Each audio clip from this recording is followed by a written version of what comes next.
Hi, I'm John the Mouse. In this video, we're going to talk about where all the fuel contamination happens and some solutions of what you can do for your fuel system from the contamination.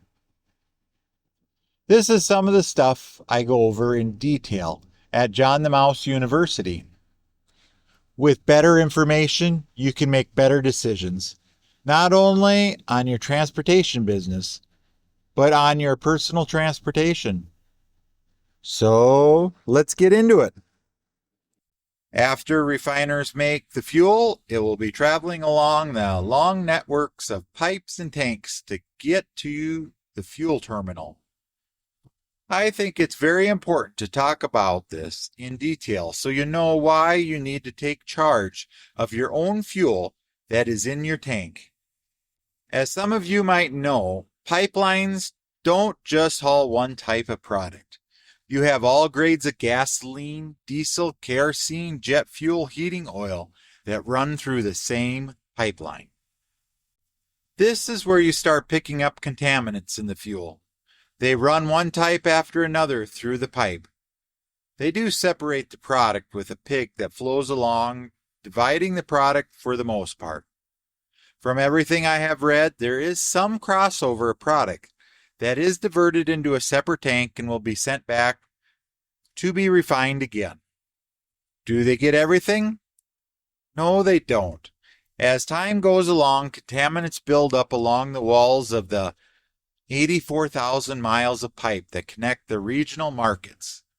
Because of this buildup, they will send a pipeline piggling to clean things up and inspect the pipe. It looks more like a snake to me. Your fuel can take many short trips down the pipe to a storage tank, just to another trip to another storage tank. It all depends on the fuel demand and where it's needed most. Storage tanks are another place where you can have contaminants enter the fuel. Existing bacteria and fungi in the tank can create a film on which algae easily establish itself if not treated and cleaned. It's also another place where water can be introduced by air vents to the tank. Every tank needs air vents to let air out as the fuel warms up by the heat of the day and expands. That's why every tank also leaves some headspace in it for the expanding fuel to go.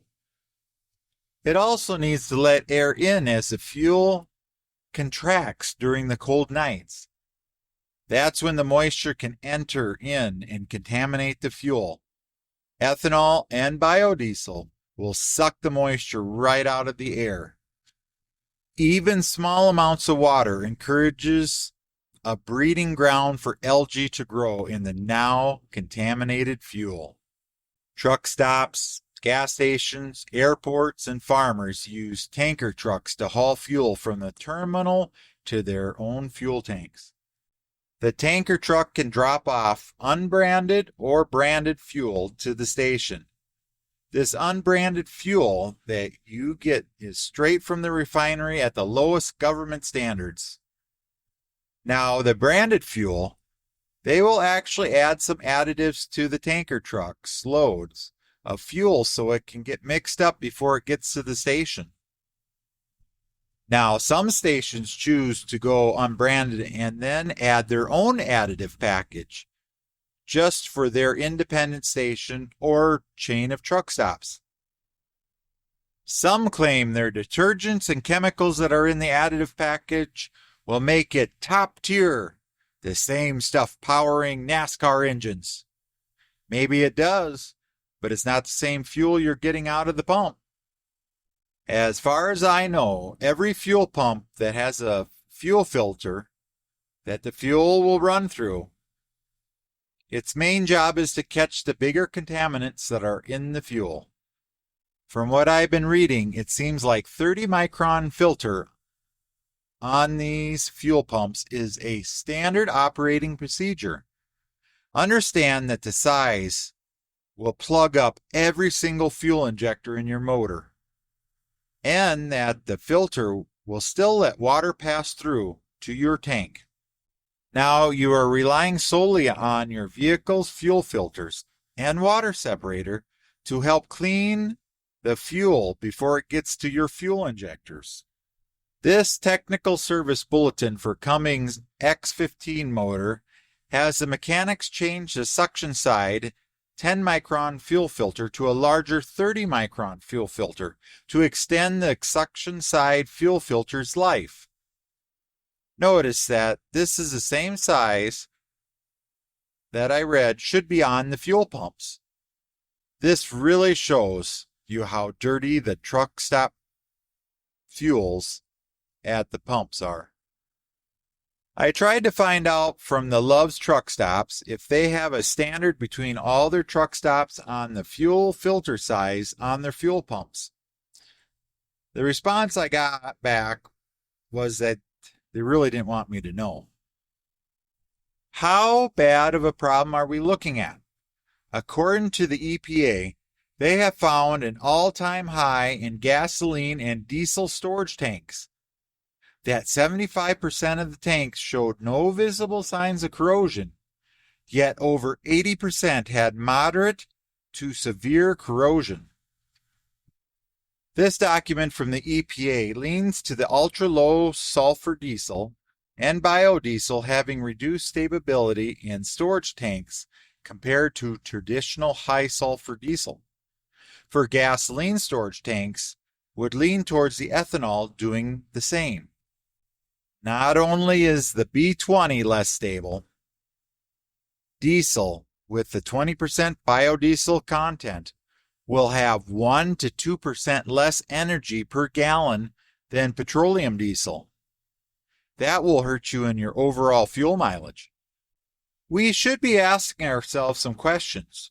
What type of fuel do the fuel stops get? Do they maintain their fuel tanks? Or are they vented properly? Do they test every load of fuel they get before they dump it into their tanks? Yeah, these questions are probably the last thing you think about when you pull up to a station and put fuel in. What can you do to get the best out of your equipment?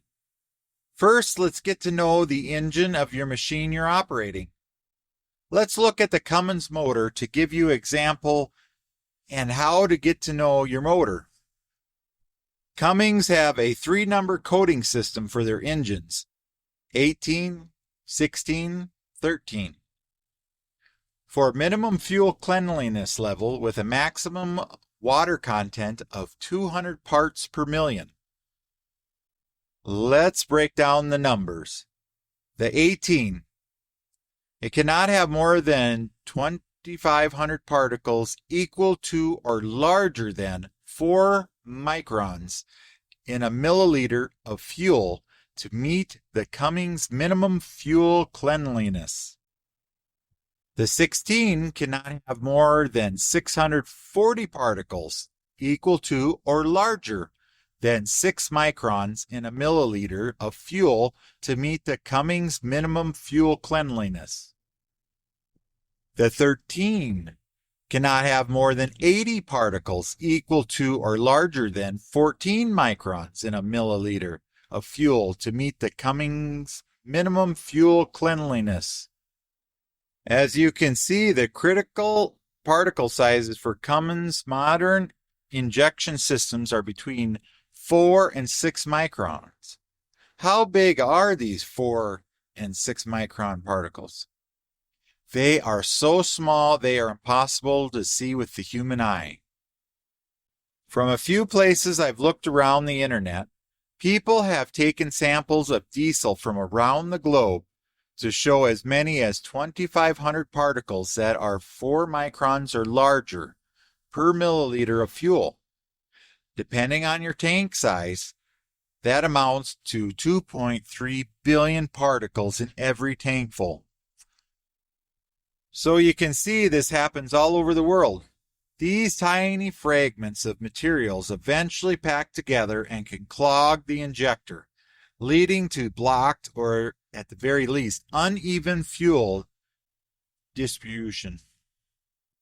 Injectors with this built-up residue causes poor combustion, resulting in extra pollution and poor fuel mileage. Let's talk about the easiest thing you can do about cleaning the injectors when these bits of debris start accumulating. A simple pour-in fuel additive to your fuel tank will clean most clogged injectors. Let's go over some fuel additives that are on the market that you can add to your tank. This is some of the additives that are out there. For the gas, we have Redline's SI1 Complete Fuel System Cleaner. Feel free to pause the video to read more.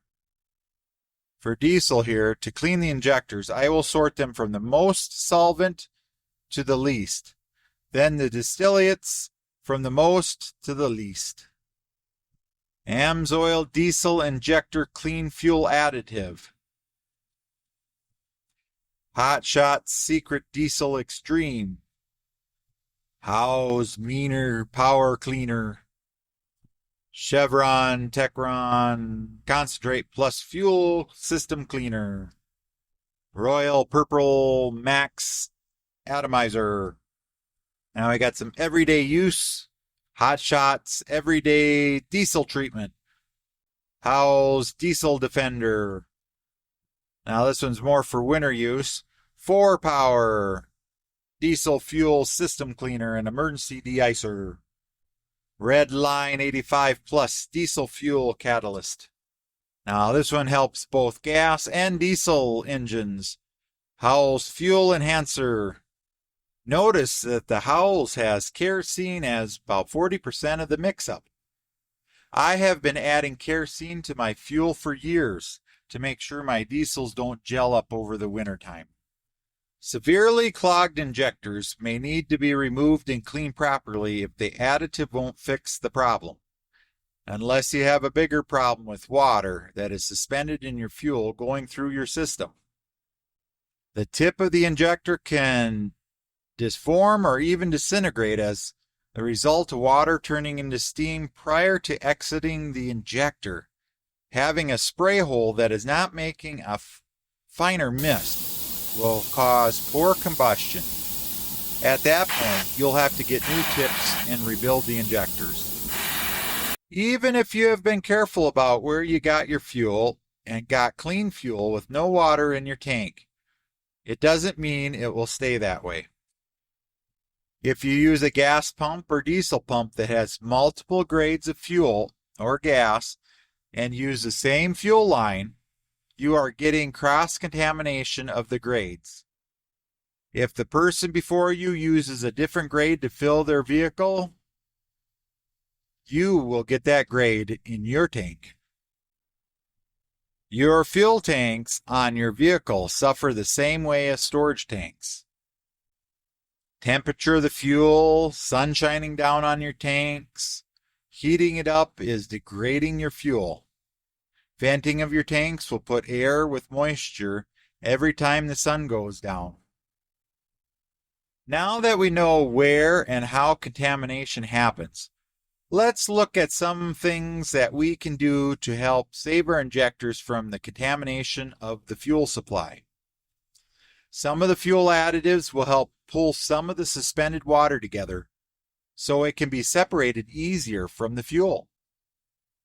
Let's look at what the big guys do when they have contaminated tanks. The first thing they do is figure out what the contaminants are.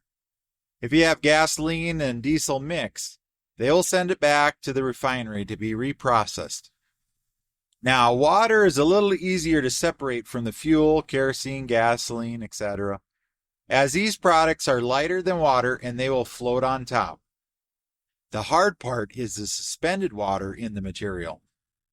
If they have microbials growing in their product stored in the tank, they will have to treat the storage tank. Fuel polishing is the next step they go for. The tank cleaning process used to remove contamination from the hydrocarbons that they are storing. They will pump the contaminated hydrocarbons through a water separator and a set of filters before putting it into a clean tank. Some of the microbials they are after are bacteria, yeasts, and molds that grow in the hydrocarbons. They can also be dirt, sand, metal, rust that finds its way in the storage tank. This fuel could be sold as cheaper fuel as it has been degraded by breaking down from the microbials, so it can be moved faster out of their storage tank. To recoup the extra cost of treatment and the extra filtering, they will probably be blending it off into good fuel you're buying at the pump. Just remember that filters don't guarantee a 100% removal, so you have a good chance that you have some microbials in your tank. By regularly filtering water and the microbials out of the fuel, one can prevent accelerated tank corrosion from occurring. Without water, microbial contamination cannot grow in the fuel. This is where I suggest that we also use fuel polishing too. Big boats use them in their fuel system to protect their expensive motors. We can also do it before fuel passes through your vehicle fuel filter to your injectors. There are a few fuel polishers on the market that will fit on any vehicle that has a fuel system. Another plus is that these systems help take air out of the fuel too. We have Fast Ride, Air Dog. By doing this, it might help stabilize it and condition the fuel, fighting the natural degradation. Is air in the fuel that big a concern? Tiny air bubbles in the fuel affect the spray pattern. This will result in poor atomization of the fuel, having imbalances in each cylinder, resulting in high emissions, poor fuel economy, and poor performance. If you have so much air in the system and the injector needle hits the tip with no fuel in it to absorb some of the pressure and provide some lubrication, it has a very low chance to crack the tip. You don't want to prematurely start wearing the tip. So it's always a good idea when you rebuild the fuel injectors to pre-prime them before you put them in the truck. You can even find in some fuel filters that have a standpipe that is built into the filter to prevent loss of your fuel system's prime. Also, reduce or eliminate most of the air from reaching your fuel injection system. Something you might want to add is a magnet on the outside of your fuel polisher filter. Or you can use an inline magnetic system that can be cleaned. I find it's not going to hurt anything. After all, they add magnets to the drain plugs to catch metal.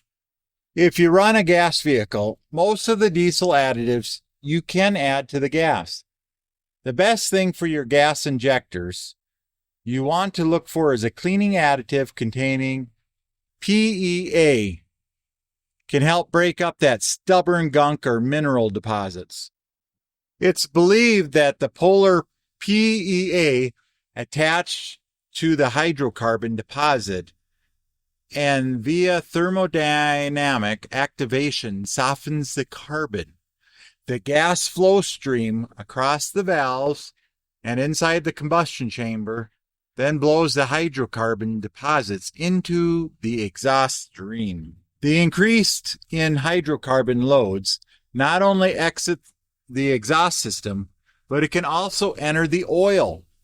It is always a good idea to change the oil after using a strong fuel system cleaner. It is very important to change your filters. When your filter is blocked, it passes minimum fuel. This results in fuel starvation, especially during times when the engine is demanding it the most. This can be when going uphill, loaded, or when accelerating. The increased need for more fuel cannot be met, which results in the driver experiencing a loss of power.